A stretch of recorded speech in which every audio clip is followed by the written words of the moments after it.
ബൈബിളിലെ ദൈവത്തിൻ്റെ മഹാരഥന്മാർ. ദൈവതിരുനാമത്തിന് മഹത്വമുണ്ടായിരിക്കട്ടെ.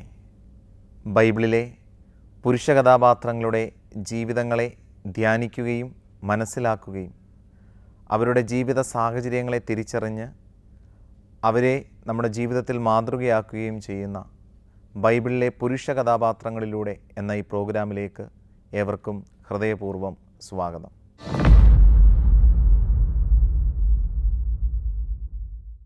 ഇന്ന് ഈ എപ്പിസോഡിൽ പ്രത്യേകമായി നമ്മൾ കാണുന്നത് പൂർവ്വപിതാവായ യാക്കോബിനെ കുറിച്ചാണ്. ദൈവം വാഗ്ദാനം ചെയ്ത അനുഗ്രഹീത സന്താനമായി അബ്രഹാമിന് ലഭിച്ച മകനായ ഇസഹാക്കിൻ്റെ ഇരട്ട സന്താനങ്ങളിൽ ഒരാളാണ് യാക്കോബ്. ഇസഹാക്കും റബേക്കയും കുഞ്ഞിനു വേണ്ടി കാത്തിരുന്ന് പ്രാർത്ഥിച്ചതിൻ്റെ ഫലമായിട്ട് അവളുടെ ഉദരത്തിൽ ഇരട്ട കുഞ്ഞുങ്ങൾ രൂപം പ്രാപിക്കുകയാണ്, ഏശാവും യാക്കോബും. ഏശാവ് മൂത്ത സഹോദരനായിട്ട് പിറക്കുകയും യാക്കോബ് ഇളയ സഹോദരനായിട്ട് പിറക്കുകയും ചെയ്തു. ഏശാവും യാക്കോബും ഉദരത്തിലായിരുന്നപ്പോഴേ കലഹപ്രിയരായിരുന്നു. തൻ്റെ ഉദരത്തിൽ ഈ കുഞ്ഞുങ്ങൾ കലഹിക്കുന്നത് കൊണ്ട് റബേക്ക ദൈവത്തോട് ചോദിച്ചു, എന്താണ് എൻ്റെ ഉദരത്തിൽ സംഭവിക്കുന്നത്? അപ്പോൾ ദൈവം പറഞ്ഞു, നിൻ്റെ ഉദരത്തിൽ 2 ശിശുക്കളുണ്ട്, അവർ 2 ജനതയായിട്ട് മാറും, മൂത്തവൻ ഇളയവന് ദാസ്യവൃത്തി ചെയ്യും. അങ്ങനെ ഗർഭകാലം പൂർത്തീകരിച്ചുകൊണ്ട് ഏസാവ് ആദ്യം പുറത്തു വന്നു. ഏസാവിൻ്റെ ശരീരം മുഴുവനും രോമത്താൽ നിറയപ്പെട്ടതും ചുവന്ന നിറം ഉള്ളതുമായിരുന്നു. ഏസാവിൻ്റെ കുതുകാലിൽ പിടിച്ചുകൊണ്ടാണ് യാക്കോബ് പുറത്തേക്ക് വരുന്നത്. ഏറെ സന്തോഷത്തോടെ ഇസഹാക്ക് റബേക്ക ദമ്പതികൾ ഈ കുഞ്ഞുങ്ങളെ വളർത്തി. ദൈവം പ്രത്യേകമായിട്ട് റബേക്കയോട് അരുളി ചെയ്തിരുന്നു, ദൈവം തിരഞ്ഞെടുത്തിരിക്കുന്നത് ഇളയ സന്താനമായ യാക്കോബിനെയാണ്. യാക്കോബിനെ ദൈവം അനുഗ്രഹിക്കുകയും അബ്രഹാമിനും ഇസഹാക്കിനും നൽകിയിരിക്കുന്ന വാഗ്ദാനം നൽകുകയും ചെയ്യും എന്ന് റബേക്കയോട് അവിടുന്ന് അരുളി ചെയ്തു.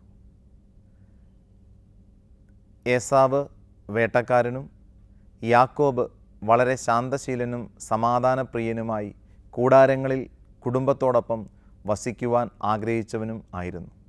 അതിനാൽ തന്നെ കൃഷി സംബന്ധമായിട്ടുള്ള കാര്യങ്ങളിലാണ് യാക്കോബ് വ്യാപൃതനായിരുന്നത്.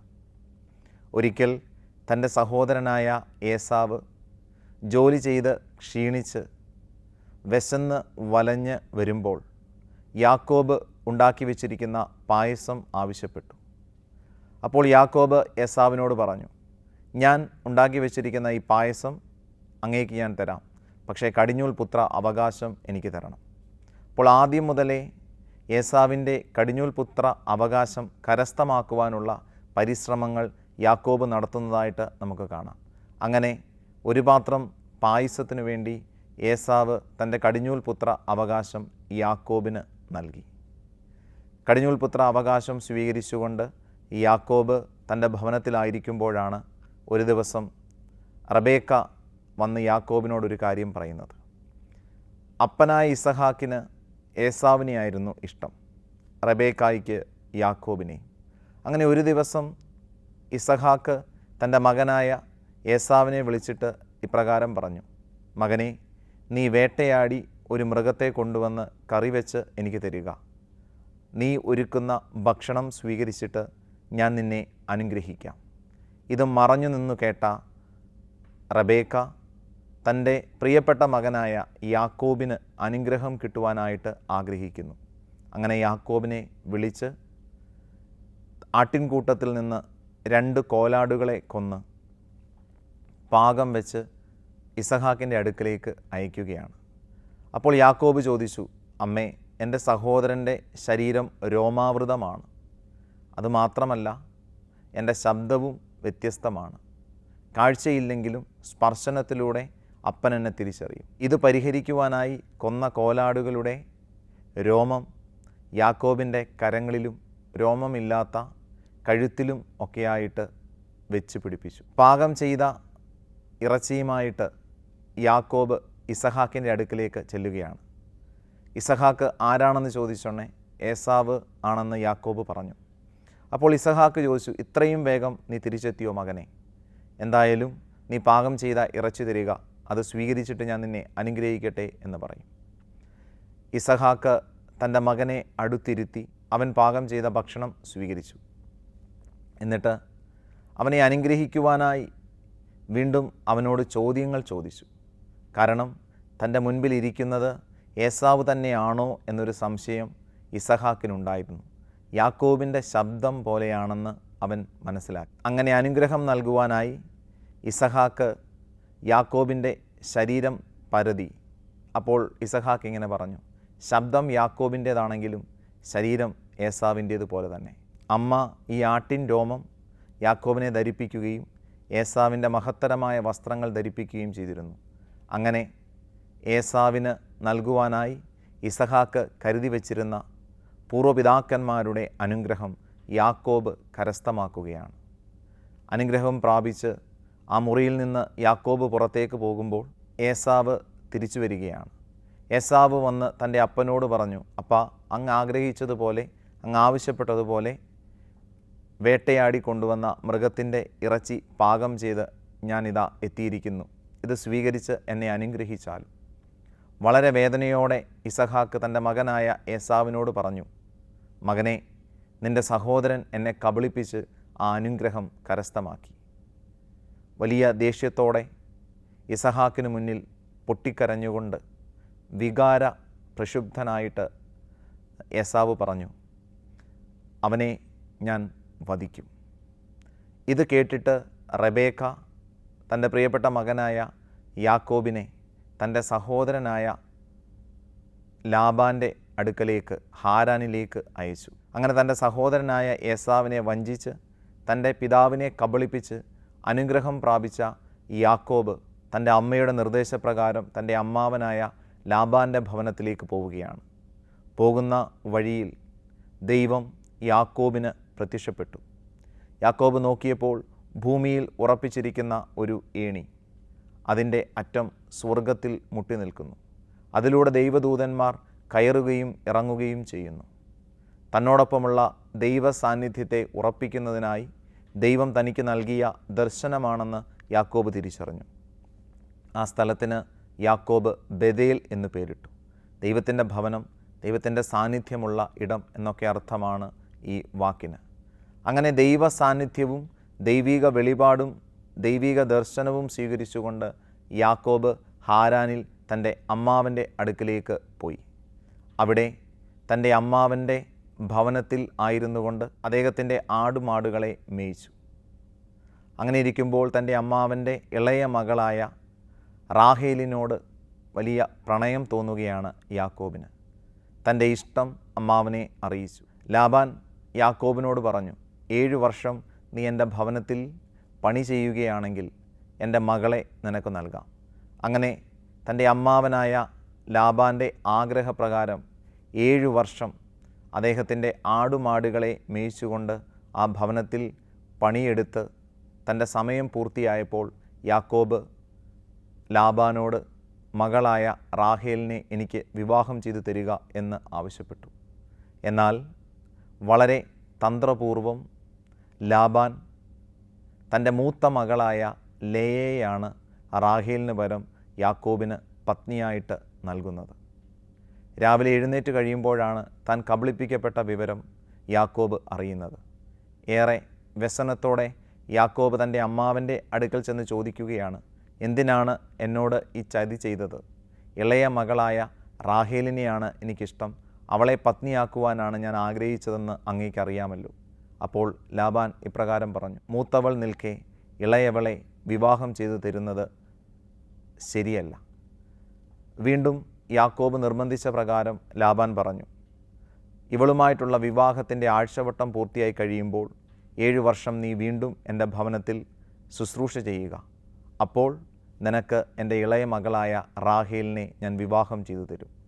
അങ്ങനെ റാഹേലിനെ സ്വന്തമാക്കുവാനായി യാക്കോബ് വീണ്ടും 7 വർഷം കൂടി തൻ്റെ അമ്മാവനായ ലാബാൻ്റെ ഭവനത്തിൽ ജോലി ചെയ്തു. 7 വർഷം പൂർത്തീകരിച്ചു കഴിഞ്ഞപ്പോൾ റാഹേലിനെ യാക്കോബിന് വധുവായിട്ട് അമ്മാവൻ നൽകി. ലാബാൻ്റെ മൂത്ത മകളായ ലേയയെയും ലാബാൻ്റെ ഇളയ മകളായ റാഹേലിനെയും വിവാഹം കഴിച്ച് രണ്ടുപേർക്കും നൽകിയ പരിചാരകരോടൊപ്പം ഏറെ സന്തോഷത്തോടെ യാക്കോബ് ആ ഭവനത്തിൽ വസിക്കുകയാണ്. അങ്ങനെ ഇരിക്കുമ്പോഴാണ് യാക്കോബ് ഒരിക്കൽ കേൾക്കുന്നത്, ലാബാൻ്റെ മക്കൾ ഇപ്രകാരം പറയുന്നു: തങ്ങളുടെ പിതാവിനെ കബളിപ്പിച്ചും വഞ്ചിച്ചുമാണ് യാക്കോബ് ഇത്രമേൽ സ്വത്ത് കരസ്ഥമാക്കിയത്. ഇത് കേട്ടിട്ട് യാക്കോബ് ഏറെ വിഷമത്തോടെ ലാബാൻ്റെ അടുക്കൽ ചെന്ന് പറയുകയാണ്, ഞാൻ എൻ്റെ സ്വഭവനത്തിലേക്ക് തിരികെ പോവുകയാണ്. ഞാൻ കൂടി അധ്വാനിച്ചിട്ടാണ് അങ്ങേക്ക് ഇത്രയും ആടുമാടുകളും സമ്പത്തും ഒക്കെ വന്നത്. ഇത് കേട്ടിട്ട് ലാബാൻ യാക്കോബിനെ തിരികെ അയക്കുവാനായിട്ട് ആഗ്രഹിക്കുന്നില്ല. അങ്ങനെ ഇവർ തമ്മിൽ സംസാരിച്ചു കൊണ്ടിരിക്കുമ്പോൾ ലാബാൻ പറയുകയാണ്, നിനക്കുള്ളതിനെ നിനക്ക് സ്വീകരിക്കാം. അപ്പോൾ യാക്കോബ് പറഞ്ഞു, ഈ ആട്ടിൻ പറ്റത്തിൽ പുള്ളിയോ പൊട്ടോ പാടുകളോ ഒക്കെ ഉള്ള ആടുകളെ എനിക്ക് തരിക, ബാക്കിയെല്ലാം അങ്ങയുടേതായിരിക്കും. ഇത് അനുസരിച്ചുകൊണ്ട് യാക്കോബും ലാബാനും ഒരു ഉടമ്പടിയിൽ എത്തി. അങ്ങനെ പുള്ളിയും പൊട്ടുമുള്ള ആടുകളെ സ്വന്തമാക്കാനായി ആടുകൾ ഇണചേരുമ്പോൾ യാക്കോബ് കമ്പുകൾ, പുള്ളിയും പൊട്ടുമുള്ള കമ്പുകൾ നിരത്തി വച്ചിരുന്നു. അങ്ങനെ ഇണചേരുമ്പോൾ ഇവ കണ്ട ആടുകൾക്ക് ജന്മം കൊണ്ട ആട്ടിൻ കുഞ്ഞുങ്ങളെല്ലാം പുള്ളിയും പൊട്ടും ഉള്ളതായിരുന്നു. ഒരു വശത്ത് നോക്കുമ്പോൾ ലാബാൻ്റെ ആടുമാടുകൾ കുറയുകയും യാക്കോബ് കൂടുതൽ സമ്പന്നനാവുകയും കന്നുകാലികളെ കൊണ്ട് അനുഗ്രഹിക്കപ്പെടുകയും ചെയ്തു. അവിടെയൊക്കെ ദൈവത്തിൻ്റെ ഒരു കരം തന്നോടൊപ്പമുണ്ടെന്ന് യാക്കോബ് വിശ്വസിച്ചു. അങ്ങനെ ഒരു നാൾ തൻ്റെ അമ്മാവനായ ലാബാനോട് പറയാതെ യാക്കോബ് തൻ്റെ ഭാര്യമാരും പരിചാരകരും കന്നുകാലികളുമായിട്ട് തൻ്റെ സ്വന്തം ഭവനത്തിലേക്ക് തിരികെ പോവുകയാണ്. യാക്കോബ് തന്നോടൊരക്ഷരം പോലും മിണ്ടാതെ മടങ്ങിപ്പോയി എന്ന് തിരിച്ചറിഞ്ഞ ലാബാൻ തൻ്റെ കുടുംബത്തിലെ കുറച്ച് ആളുകളുമായിട്ട് യാക്കോബിനെ പിന്തുടരുകയാണ്. അപ്പോൾ ദൈവം വഴിമധ്യേ ലാബാനോട് പറഞ്ഞു, മോശമായിട്ടോ നല്ലതായിട്ടോ ഒന്നും യാക്കോബിനോട് പറയാതിരിക്കുവാനും പ്രവർത്തിക്കാതിരിക്കുവാനും നീ ശ്രദ്ധിക്കുക, കാരണം അവൻ എൻ്റെ മേൽനോട്ടത്തിന് കീഴിലാണ്. ദൈവത്തിൻ്റെ ദർശനം കിട്ടിയ ലാബാൻ വളരെ സ്നേഹപൂർവ്വമാണ് യാക്കോബിനോട് പെരുമാറുന്നത്. അവൻ പറഞ്ഞു, നിൻ്റെ കൂട്ടത്തിൽ ആരോ എൻ്റെ കുലദൈവങ്ങളെ, അവരുടെ വിഗ്രഹങ്ങളെ എടുത്തുകൊണ്ടാണ് എൻ്റെ ഭവനത്തിൽ നിന്ന് വന്നിരിക്കുന്നത്. അവസാനം ഇവർ സംസാരിച്ച് കാര്യങ്ങളെല്ലാം ക്രമീകരിച്ചുകൊണ്ട് സന്തോഷത്തോടെ യാക്കോബും ലാബാനും പിരിഞ്ഞു. യാക്കോബ് തൻ്റെ ഭവനത്തിലെത്തുന്നതിന് മുമ്പ് ഒരു ദൂതനെ അയച്ച് തൻ്റെ സഹോദരനായ ഏസാവിനോട് പറഞ്ഞു, ഞാൻ സഹോദരനെ കാണാൻ തിരികെ വരികയാണെന്ന്. തൻ്റെ സഹോദരനായ യാക്കോബ് തിരിച്ചു വരുന്നതിൻ്റെ സന്തോഷത്തിൽ അനേകം ആളുകളെ കൂട്ടിക്കൊണ്ട് യാക്കോബിനെ സ്വീകരിക്കാനായിട്ട് ഏസാവ് പോവുകയാണ്. പക്ഷേ യാക്കോബ് വിചാരിച്ചു, തൻ്റെ സഹോദരനായ ഏസാവ് തന്നോടുള്ള പ്രതികാരം വീട്ടാനായിട്ട്, പക പോക്കാനായിട്ട് വരികയാണെന്ന്. അതിനാൽ യാക്കോബ് തൻ്റെ കന്നുകാലികളെയും ആടുമാടുകളെയും സമ്പത്തിനെയും എല്ലാം 2 ഭാഗങ്ങളായിട്ട് തിരിച്ച് 2 വശങ്ങളിലേക്ക് പറഞ്ഞയച്ചു. കാരണം ഏസാവ് സംഘത്തോടൊപ്പം വന്ന് ഒരു കൂട്ടത്തെ ആക്രമിക്കുകയാണെങ്കിൽ ഒരു കൂട്ടമെങ്കിലും രക്ഷപ്പെടും എന്നുള്ള വിചാരത്തിൽ. അങ്ങനെ ഇവരെ നദി കടത്തി വിട്ടിട്ട് യാക്കോബ് യാബോക്ക് എന്ന പടവിൽ വിശ്രമിക്കുമ്പോൾ ആ രാത്രിയിൽ യാക്കോബിന് ഒരു വലിയ ദൈവിക ഇടപെടൽ അവൻ്റെ ജീവിതത്തിൽ ഉണ്ടാവുകയാണ്. അവനറിയാത്ത ഒരു മനുഷ്യൻ അവൻ്റെ അടുക്കൽ വന്ന് അവനോട് മൽപ്പിടുത്തം നടത്തി. രാത്രി മുഴുവൻ യാക്കോബ് ഈ മനുഷ്യനോട് മൽപ്പിടുത്തം നടത്തി. എന്നാൽ ഇവനെ തോൽപ്പിക്കുവാനായിട്ട് യാക്കോബിന് കഴിഞ്ഞില്ല. അവസാനം അത് ദൈവദൂതനായിരുന്നുവെന്നും ദൈവത്തിൻ്റെ സാന്നിധ്യം തന്നോടൊപ്പമുണ്ടെന്ന് കുറേ കൂടി മനസ്സിലാക്കുവാൻ ദൈവം അയച്ചതാണെന്നും യാക്കോബിന് മനസ്സിലായി. ഇവർ തമ്മിൽ മൽപ്പിടുത്തം നടത്തിയ സമയത്ത് യാക്കോബിൻ്റെ അരക്കെട്ടിൽ ദൂതൻ അടിക്കുകയും അങ്ങനെ തുടയെല്ല് വേർപെടുകയും ചെയ്തു. ഒരു വടിയുടെ സഹായത്തോടെയാണ് പിന്നീട് യാക്കോബ് നടന്നിരുന്നത്. നേരം പുലരാറായപ്പോൾ യാക്കോബ് ഈ ദൂതനാണ് തന്നോട് മൽപ്പിടുത്തം നടത്തിയത് എന്ന് മനസ്സിലാക്കി. ദൂതൻ പോകുവാൻ ഒരുങ്ങിയപ്പോൾ യാക്കോബ് പറഞ്ഞു, എന്നെ അനുഗ്രഹിക്കാതെ അങ്ങയെ ഞാൻ വിടുകയില്ല. അവസാനം ദൂതൻ യാക്കോബിനെ അനുഗ്രഹിച്ചുകൊണ്ട് ഇപ്രകാരം പറഞ്ഞു, നിൻ്റെ പേര് യാക്കോബ് എന്നായിരുന്നുവെങ്കിൽ ഇന്നു മുതൽ നിൻ്റെ പേര് ഇസ്രായേൽ എന്നാണ്. കാരണം മനുഷ്യരോടും ദൈവത്തോടും മൽപ്പിടുത്തം നടത്തി വിജയിച്ചവനാണ് നീ. അങ്ങനെ ഇസ്രായേൽ എന്ന നാമം സ്വീകരിച്ച് ദൈവത്തിൻ്റെ അനുഗ്രഹവും പ്രാപിച്ച് ഏസാവിൻ്റെ അടുക്കലേക്ക് യാക്കോബ് വരികയാണ്. ഏറെ സ്നേഹത്തോടെ തൻ്റെ സഹോദരനായ യാക്കോബിനെ കെട്ടിപ്പിടിച്ച് ചുംബിച്ച് ഏസാവ് സ്വീകരിച്ചു. അങ്ങനെ വളരെ സന്തോഷത്തോടെ സ്വഭവനത്തിലേക്ക് യാക്കോബ് മടങ്ങി. യാക്കോബിന് 12 പുത്രന്മാരാണ് ഉണ്ടായിരുന്നത്. പിന്നീട് ഇസ്രായേലിൻ്റെ ഗോത്രപിതാക്കന്മാരായിട്ട് ഈ 12 പുത്രന്മാരും മാറുന്നതായിട്ട് നമ്മൾ കാണുന്നു. അങ്ങനെ തൻ്റെ ജീവിതത്തിൽ വളരെ വ്യത്യസ്തമായിട്ടുള്ള സാഹചര്യങ്ങളിലൂടെ കടന്നുപോയി ദൈവീക അനുഗ്രഹങ്ങൾ പ്രാപിക്കുന്ന ഒരു വ്യക്തിയായിട്ട് യാക്കോബിനെ നമ്മൾ കാണുന്നു. യാക്കോബ് സ്വഭവനത്തിലേക്ക് മടങ്ങി വന്ന് സന്തോഷത്തോടെ ജീവിക്കുമ്പോഴാണ് ഈജിപ്തിൽ വലിയ ക്ഷാമമുണ്ടാകുന്നത്. ആ സമയത്താണ് ദൈവികമായിട്ടുള്ള പ്രത്യേക ഇടപെടലാൽ യാക്കോബിന് തൻ്റെ മകനായ ജോസഫിനെ ഈജിപ്തിൽ വെച്ച് കണ്ടുമുട്ടുവാനായിട്ട് സാധിക്കുന്നത്. സഹോദരങ്ങൾ അസൂയ നിമിത്തം ഈജിപ്തിലെ കച്ചവടക്കാർക്ക് ജോസഫ് എന്ന് പറയുന്ന യാക്കോബിൻ്റെ പ്രിയപ്പെട്ട മകനെ വിറ്റിരുന്നു. ആ മകനെ ഓർത്ത് യാക്കോബ് അവസാന നാളുകളിൽ ഏറെ സങ്കടപ്പെടുകയും ക്ലേശിക്കുകയും ചെയ്തിരുന്നു. അങ്ങനെ തൻ്റെ മകനെ ഓർത്ത് വിഷമിക്കുകയും പ്രയാസപ്പെടുകയും ഭാരപ്പെടുകയും ചെയ്തുകൊണ്ടിരുന്ന സമയത്താണ് ആ സന്തോഷ വാർത്ത യാക്കോബിനെ തേടിയെത്തുന്നത്. തൻ്റെ മകൻ മരിച്ചിട്ടില്ല, അവൻ ഈജിപ്തിൻ്റെ അധിപതിയായിട്ട് ജീവിക്കുന്നു എന്ന്. ജോസഫ് തൻ്റെ അപ്പനെയും സഹോദരങ്ങളെയും ഈജിപ്തിലേക്ക് കൂട്ടിക്കൊണ്ടുവന്നു.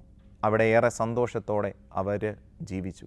അങ്ങനെ തൻ്റെ മക്കളെയും തൻ്റെ കൊച്ചുമക്കളെയും അവരുടെ നന്മയും അവരുടെ അനുഗ്രഹീത ജീവിതവും ഒക്കെ കണ്ട് ഏറെ സന്തോഷത്തോടെയാണ് യാക്കോബ് ദൈവസന്നിധിയിലേക്ക് വാങ്ങിപ്പോകുന്നത്. പ്രിയപ്പെട്ടവരെ, ദൈവം വിളിച്ച് വേർതിരിച്ച് അനുഗ്രഹിച്ച് ബലപ്പെടുത്തിയ ഒരു ജീവിതമായിരുന്നു യാക്കോബിൻ്റെ ജീവിതം. യാക്കോബിൻ്റെ ജീവിതത്തിലേക്ക് നോക്കുമ്പോൾ കുറവുകൾ നമുക്ക് കാണുവാനായിട്ട് സാധിക്കും. ഒന്നാമതായിട്ട് കടിഞ്ഞൂൽ പുത്ര അവകാശം നേടിയെടുക്കുവാനായിട്ട് യാക്കോബ് പരിശ്രമിക്കുന്നുണ്ടായിരുന്നു. എന്തുകൊണ്ടാണ് യാക്കോബ് കടിഞ്ഞൂൽ പുത്ര അവകാശം നേടിയെടുക്കുവാൻ പരിശ്രമിച്ചത് എന്ന് ചോദിച്ചാൽ, ആ കടിഞ്ഞൂൽ പുത്ര അവകാശം എത്രമേൽ വലുതാണെന്നും കടിഞ്ഞൂൽ പുത്ര അവകാശത്തിൻ്റെ അനുഗ്രഹങ്ങൾ എത്ര നന്മയുള്ളതാണെന്നും തിരിച്ചറിഞ്ഞവനായിരുന്നു യാക്കോബ്. ഏസാവിന് തൻ്റെ കടിഞ്ഞൂൽ പുത്ര അവകാശം അതിൻ്റെ നന്മയോ അതിൻ്റെ അനുഗ്രഹങ്ങളോ തിരിച്ചറിയാതെ പോയതുകൊണ്ടാണ് ഒരു പാത്രം പായസത്തിന് വേണ്ടി തൻ്റെ സഹോദരന് ആ കടിഞ്ഞൂൽ പുത്ര അവകാശം ഏസാവ് നൽകുന്നത്. യാക്കോബ് ഈ കടിഞ്ഞൂൽ പുത്ര അവകാശം തിരിച്ചറിഞ്ഞ് അത് സ്വീകരിക്കാനായി പരിശ്രമിക്കുന്ന വഴികൾ അത് ചതിയുടെയും വഞ്ചനയുടെയും കള്ളത്തരത്തിൻ്റെയും ഒക്കെ വഴികളാണ്. തൻ്റെ സഹോദരനെ പായസം കൊടുത്ത് കടിഞ്ഞൂൽ പുത്ര അവകാശം കരസ്ഥമാക്കിയതുപോലെ തന്നെ തൻ്റെ പിതാവിനെ കബളിപ്പിച്ചുകൊണ്ട് കടിഞ്ഞൂൽ പുത്ര അവകാശത്തിൻ്റെ അനുഗ്രഹവും യാക്കോബ് കരസ്ഥമാക്കുന്നു.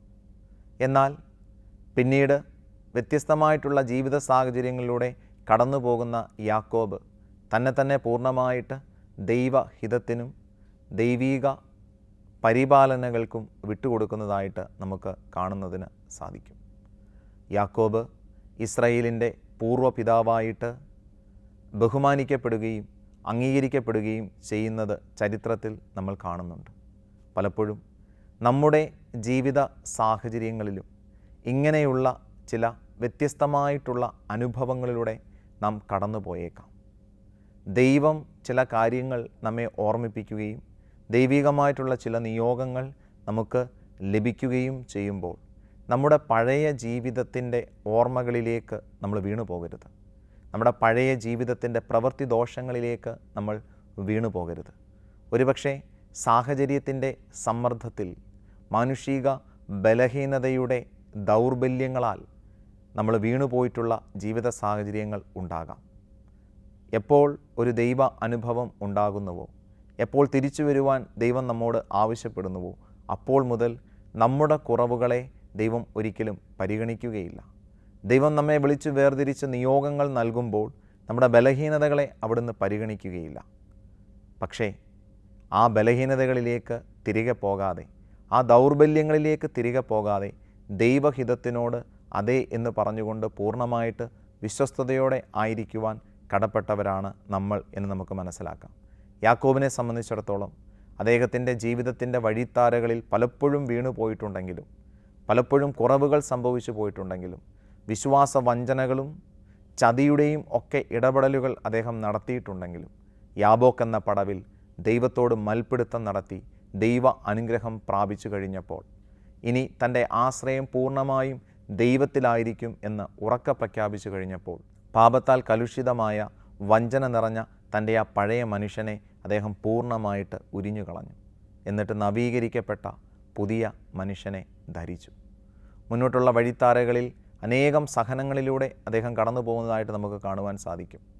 സ്വന്തം സഹോദരങ്ങൾ യാക്കോബിൻ്റെ മകനെ ഈജിപ്തിലേക്ക് വിറ്റിട്ട് ആ മകനെ വന്യമൃഗം പിടിച്ചു കൊന്നുകളഞ്ഞു എന്ന് യാക്കോബിൻ്റെ മുന്നിൽ പറയുമ്പോൾ അദ്ദേഹം എത്രമാത്രം വേദന അനുഭവിക്കുകയാണ്.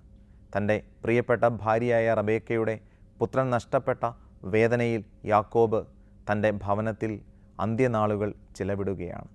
പിന്നീട് എപ്പോഴോ ഈ പുത്രന്മാർ തന്നെ യാക്കോബിനോട് പറയുകയാണ്, ഞങ്ങൾ പിതാവിനെ കബളിപ്പിച്ചതാണ്, ഈ മകൻ മരിച്ചിട്ടില്ല, ഞങ്ങളിവനെ ഈജിപ്തുകാർക്ക് വിറ്റുകളഞ്ഞതാണ്.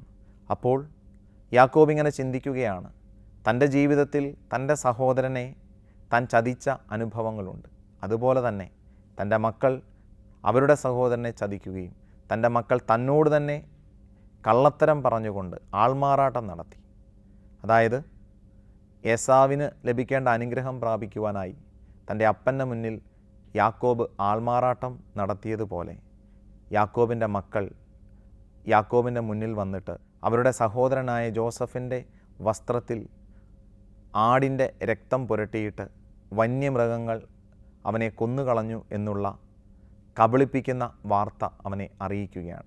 ഒരു വലിയ ആൾമാറാട്ടം അവരവിടെ നടത്തുകയാണ്. അപ്പോൾ തീർച്ചയായിട്ടും യാക്കോബ് തൻ്റെ ജീവിതത്തിൻ്റെ വഴിത്താരകളിലൂടെ സഞ്ചരിക്കുമ്പോൾ തൻ്റെ ജീവിതത്തിൽ വന്നുപോയിട്ടുള്ള ചില കുറവുകളും തൻ്റെ ജീവിതത്തിൽ വന്നുപോയിട്ടുള്ള ചില പാകപ്പിഴകളും തൻ്റെ മക്കൾ ആവർത്തിക്കുന്നതായിട്ടൊക്കെ മനസ്സിലാക്കുകയും തിരിച്ചറിയുകയും ഒക്കെ ചെയ്യുന്നുണ്ട്. അതിനാൽ യാക്കോബ് തൻ്റെ ജീവിതത്തിൻ്റെ അവസാന നാളുകൾ സഹനത്തിൻ്റെ അനുഭവത്തിൽ കൂടി ഒക്കെയാണ് കടന്നുപോയത്. എങ്കിലും തൻ്റെ ജീവിതത്തിൽ വന്നുപോയിട്ടുള്ള വീഴ്ചകളെ അതിജീവിച്ചുകൊണ്ട് ദൈവസ്നേഹത്തിൽ നിലനിൽക്കുവാനും ദൈവീക കൽപ്പനകളോട് ചേർന്ന് നിൽക്കുവാനും ദൈവഹിതത്തിന് തന്നെ വിട്ടുകൊടുക്കുവാനുമായിട്ട് യാക്കോബ് പരിശ്രമിച്ചു. പ്രിയപ്പെട്ടവരെ, നമ്മുടെയൊക്കെ ജീവിത സാഹചര്യങ്ങളിൽ നമ്മുടെ ജീവിതത്തെ നവീകരിക്കുന്ന ദൈവത്തിൻ്റെ സാന്നിധ്യവും നമ്മെ ചേർത്ത് പിടിക്കുന്ന ദൈവത്തിൻ്റെ സാന്നിധ്യവും നമ്മെ അനുഗ്രഹിക്കുന്ന ദൈവത്തിൻ്റെ സാന്നിധ്യവും നൽകപ്പെട്ടിട്ടുണ്ട്. എന്നാൽ ആ ദൈവീക സാന്നിധ്യങ്ങളെ അതിൻ്റെ എല്ലാ അർത്ഥത്തിലും ജീവിതത്തിൽ ഏറ്റെടുത്തുകൊണ്ട് ദൈവഹിതം പൂർത്തിയാക്കുവാനായിട്ട് നമുക്ക് പരിശ്രമിക്കാം. പഴയകാല കുറവുകളെ നമുക്ക് മറക്കാം, പഴയകാല ബലഹീനതകളെ നമുക്ക് മറക്കാം. പഴയകാലത്തിൻ്റെ ഓർമ്മയിൽ, പഴയകാലത്തിൻ്റെ ദൗർബല്യങ്ങളിൽ ഇനിയും വീണ്ടും വീണ്ടും വീണുപോകാതെ, അതിൻ്റെ കുരുക്കിൽ നിരാശയോടെ ജീവിക്കാതെ ദൈവത്തിൻ്റെ കരുണയിൽ ആശ്രയിച്ചുകൊണ്ട് ദൈവസ്നേഹത്തിൽ നമ്മുടെ ജീവിതത്തെ ക്രമീകരിക്കുവാനായിട്ട് നമുക്ക് പരിശ്രമിക്കാം. ഒരു കാര്യം ഓർക്കുക, നമ്മൾ വരുത്തുന്ന വീഴ്ചകൾ ഒരുപക്ഷെ അറിഞ്ഞോ അറിയാതെയോ നമ്മുടെ തലമുറകളും അതേ വീഴ്ചകളിലൂടെയൊക്കെ കടന്നു പോകുവാനുള്ള സാധ്യതയുണ്ട്. അതുകൊണ്ട് ജീവിതത്തെ ക്രമീകരിക്കുമ്പോൾ എല്ലാം കൊണ്ടും ദൈവവചനബദ്ധമായിട്ട് ദൈവിക പ്രമാണങ്ങൾക്കനുസരിച്ച് ക്രമീകരിക്കുവാനായിട്ട് നമുക്ക് പരിശ്രമിക്കാം. യാക്കോബിനെ ദൈവം ഇഷ്ടപ്പെട്ടത് ബലഹീനതകളുടെ നടുവിൽ ദൈവത്തോട് ചേർന്ന് നിൽക്കുവാനുള്ള ഒരു മനസ്സ് അവനുണ്ടായിരുന്നത് കൊണ്ടാണ്. അതുകൊണ്ടാണ് പ്രവാചകൻ ഇപ്രകാരം പറയുന്നത്, കർത്താവേ, യാക്കോബ് ചെറിയവനല്ലേ, നീയല്ലേ അവനോട് ക്ഷമിക്കേണ്ടത്. തീർച്ചയായിട്ടും ചെറിയവനായ യാക്കോബിനോട് ദൈവം ക്ഷമിച്ച് അവനെ സ്നേഹിച്ച് അവനെ ചേർത്ത് നിർത്തിയതുപോലെ ദൈവം നമ്മെയും ക്ഷമിച്ച് സ്നേഹിച്ച് ചേർത്ത് നിർത്തും എന്നുള്ള പ്രത്യാശയിൽ നമ്മുടെ ജീവിതത്തെ ക്രമീകരിക്കാം. യാക്കോബ് അതിന് നമുക്ക് മാതൃകയാകട്ടെ. ദൈവം നാം ഏവരെയും അനുഗ്രഹിക്കട്ടെ.